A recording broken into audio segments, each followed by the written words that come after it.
काशी नाम के एक गांव में राजू नाम का एक आदमी होटल में काम किया करता था। वो हर प्रकार के व्यंजन अच्छे से बना लेता था। खास करके वो बिरयानी और बिरयानी के सारे प्रकार बहुत अच्छे से बनाता था। राजू के हाथों में जैसे जादू ही था। सभी लोगों को राजू के हाथ की बनाई बिरयानी बहुत पसंद थी। उस होटल का मालिक चंदन बहुत ही लालची और शातिर था। वो अपनी मीठी मीठी बातों से दूसरों को फंसाता और पैसे ऐंठता था।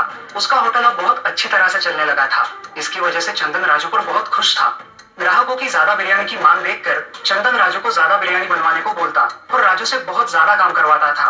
एक दिन राजू को बहुत तेज बुखार आया और उसके पास खुद का इलाज करने के लिए भी पैसे नहीं थे। सुनो, तुम होटल जाकर सेठ जी से कुछ पैसे मांग कर लाओ, बाद में वो मेरी तनख्वाह से काट लेंगे। ठीक है। नमस्ते सेठ जी, मेरी पति की तबीयत बहुत खराब है, मुझे पैसों की जरूरत है, मुझे कुछ पैसे दे दीजिए, वो आने के बाद लौटा देंगे। भाभी जी, आपको तो पता ही है कि आजकल धंधा कैसे चल रहा है। ये राजू जब तक काम पर नहीं आएगा तब तक तो मेरा नुकसान ही है ना। ठीक है, अब आप आ ही गई हो तो ये 100 रुपए लेकर किसी अच्छे अस्पताल में उसका इलाज करवाइए। जाइए। पत्नी वो 100 रुपए लेकर चली जाती है और सोनार की दुकान पर जाकर अपने जेवर बेच के अपने पति का अच्छे से इलाज करवाती है। जब राजू ठीक हो जाता है तो वो अपनी पत्नी के जेवर ना देख के उसे प्रश्न करता है। पत्नी जो सब हुआ वो उसे बता देती है और रोने लगती है। उस दिन राजू होटल जाता है। आज से तुम्हारा यहाँ कोई काम नहीं है। मैं तुम्हारे भरोसे 15 दिन अपना होटल बंद नहीं रख सकता। मैंने तुम्हारे बदले में कोई और ले लिया है। अब मुझे तुम्हारी कोई जरूरत नहीं।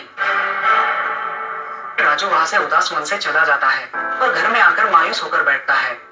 क्या हुआ आपको? आए हो तब से मायूस हो, कुछ बोलोगे?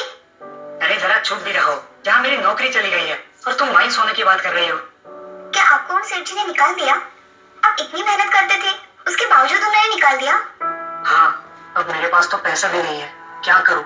और यहाँ पर जल्दी नौकरी भी नहीं मिलेगी। मेरे मन में एक अच्छी कल्पना आई है। अगर हम बिरयानी बनाकर बेचेंगे तो हमारी बिरयानी सबको पसंद आएगी और आपको नौकरी करने की भी चिंता नहीं होगी। वैसे भी आपके हाथों का स्वाद तो लोगों को पता ही है। सब बातें सही है भाग्यवान, लेकिन पैसे कहाँ से लाएंगे? पत्नी ने अपने बचाए हुए पैसे निकाले और राजू से बोली, ये लीजिए, अब तो कोई चिंता नहीं है ना, इससे हमारा काम हो जाएगा। पत्नी की ये कल्पना राजू को पसंद आती है। वो एक ठेला किराए पर लेता है और पहले दिन एक बर्तन भर के बिरयानी बनाता है। बाजार में एक जगह ठेला लगाकर वो बिरयानी बेचने बैठता है। उसके बिरयानी की सुगंध इतनी अच्छी आती है कि सब लोग उसकी बिरयानी खरीदने के लिए दौड़ पड़ते हैं। उसकी पूरी बिरयानी जल्द ही खत्म हो जाती है और राजू घर खुशी खुशी लौट जाता है। अगले दिन से राजू थोड़ी ज्यादा बिरयानी बनाता है और अपनी बिरयानी बेच के धीरे धीरे उसे अच्छे दाम भी मिलने लगते हैं। कुछ दिनों बाद वो अपना खुद का ठेला खरीद लेता है। देखते ही देखते राजू का बिजनेस बहुत अच्छी तरह से चलने लगता है। ये बात चंदन को जब पता चलती है तब चंदन उसके ठेले पर आता है। अरे राजू, कैसे हो?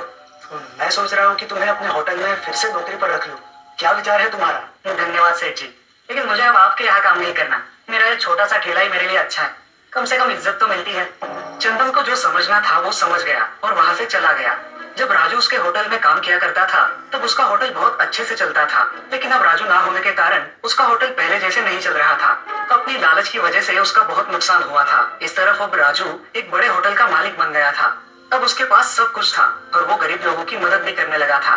राजू अपने गांव में बिरयानी वाला राजू इस नाम से बहुत प्रसिद्ध हो गया। तो दोस्तों, इस कहानी से हमें ये सीख मिलती है कि हमें खुद के स्वार्थ के लिए दूसरों का शोषण नहीं करना चाहिए।